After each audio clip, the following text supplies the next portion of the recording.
కూడా నేను అన్నీ వదిలేసుకున్నాను అని జనాలందరూ తెలుసుకోవాలి, నన్ను కీర్తించాలి అన్న కండూతి అన్నా మిగులుతుంది.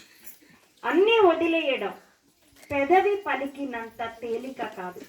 వైరాగ్యం అన్నది అంత తేలికైతే ఇన్ని నాళ్ళ మీ సాధన, ఇన్ని నాళ్ళ మా సాధన అవసరం లేదు.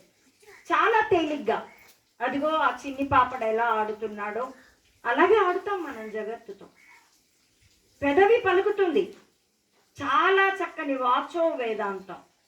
కానీ అనుష్ఠాన వేదాంతం అది ఆ వ్యక్తి యొక్క అణువులో, కణ కణంలో, క్షణ క్షణంలో ప్రతిబింబిస్తూ ఉండాలి. అంతగా సాధన గాఢమైతే తప్ప వాచో వేదాంతం అనుష్ఠానంలోకి దిగదండి. ఇదిగో ఇప్పుడే ఆ చిన్ని బిడ్డలిద్దరూ అమ్మ ప్రక్కనే ఆడుకుంటున్నారు. ఇంత పొడవు ఒక ప్లాస్టిక్ తాడు, ప్లాస్టిక్ దారం. వాడు పెద్దడు తీసుకున్నాడు, చిన్నాడు నాకు కావాలంటారు, లాక్కుంటున్నారు. మనం చేసే పని కూడా అదే. ఎంతగా అంటే అవతల వాడి సంపద నాకు రావాలి, లేదా వాడు సంపాదించాడో అంతకంటే ఓ 10 రూపాయలు నేను ఎక్కువ సంపాదించాలి. లేదు వాడి 4 కొడుకులు ఉంటే 3 పోయి, ఒకడు అమెరికాలో, ఇంకోటి ఆస్ట్రేలియాలో, ఇంకోటి ఇంకెక్కడో అమెజాన్లోనో ఎక్కడో సెటిల్ అయిపోయారు, నా కొడుకు ఇంకా అంతకంటే పెద్ద ఊర్లలో సెటిల్ అవ్వాలి. ఇలాంటి కంపారిజన్ తప్పితే నిజానికి ఉన్నది ఒకటే అయినప్పుడు పోల్చబడేదేది, పోల్చేదేది? కానీ ఎంత భ్రాంతిలో ఉంటామంటే పలుకుతూ ఉంటాం అంతే. మన పెద్దలు చెప్తారు కదా, ఓ వేటగాడు వచ్చి ప్రతిరోజు వలపన్ని నూకలు జల్లి చిలకల్ని పట్టుకుపోతూ ఉన్నాడు.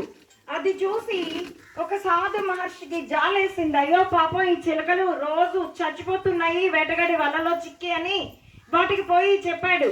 వేటగాడొస్తాడు, నూకలు జల్లుతాడు, వల వేస్తాడు, చిక్కొద్దు, పడద్దు అని నేర్పాడు. పాటలాగా అన్నా నేర్పిస్తే అది బాగా గుర్తుంటుందని. అవి బాగా నేర్చుకున్నాయి. వేటగాడు వస్తున్నాడు, ఇవి పాడుతున్నాయి. వాడు భయపడ్డాడు, ఒరే బాబాయ్ నా వలను కదా తీసుకొని పోతాయేమో, పంచతంత్రం కథలాగా ఇవి అని.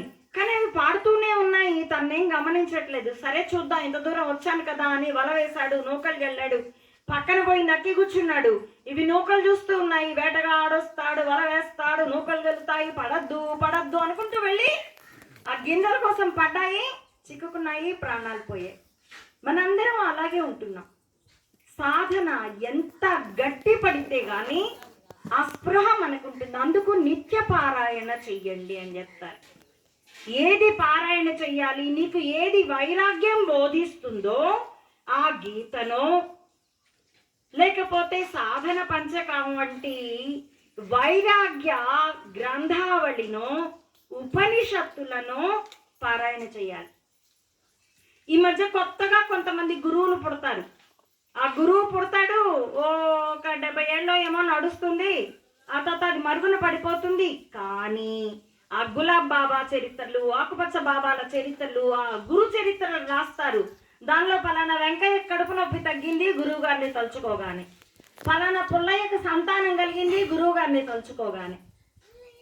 ఈ మహిమలు చెప్పే గురు చరిత్రలు చదువుతారు, సాయి గురు చరిత్రలాగా. దేహపు మాయలో పడిపోతాం తప్పితే. అందుకే అనాదిగా మనకి ఋషులు అందించినటువంటి వైరాగ్య గ్రంథాన్ని, ప్రకరణ గ్రంథాన్ని చదవాలి. ఒకవేళ నీ గురువు నీకు గొప్పవాడు, ఆయన నీ కంటికి అఖిలాండ బ్రహ్మాండ కోటి నాయకుడు, అలాగే శిష్యుడు భావించాలి, అది గురు సాంప్రదాయం కాబట్టి గురు చరిత్రలు చదువుకోవచ్చు. కానీ దానితో పారాయణ సరిపెట్టకూడదు. నీ నిత్య గ్రంథ పారాయణ భగవద్గీత అయి తీరాలి.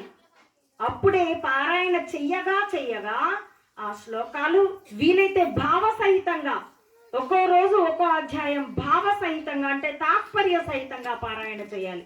అప్పుడు అది బ్రెయిన్కి, మన మెదడుకి, మనస్సుకి ఇంకి.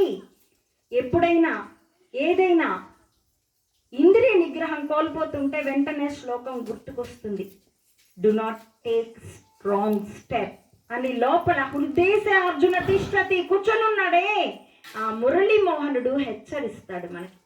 కాబట్టి ఉదయం లేచి స్నానపానాలు ముగించి మీరు అనుష్ఠానానికి కూర్చున్నప్పుడు కూడా ఏం చెయ్యాలో గురు సాంప్రదాయం నిర్ణయించి చెప్తుంది. మీ గురువు చరిత్ర చదువుకున్నా సరే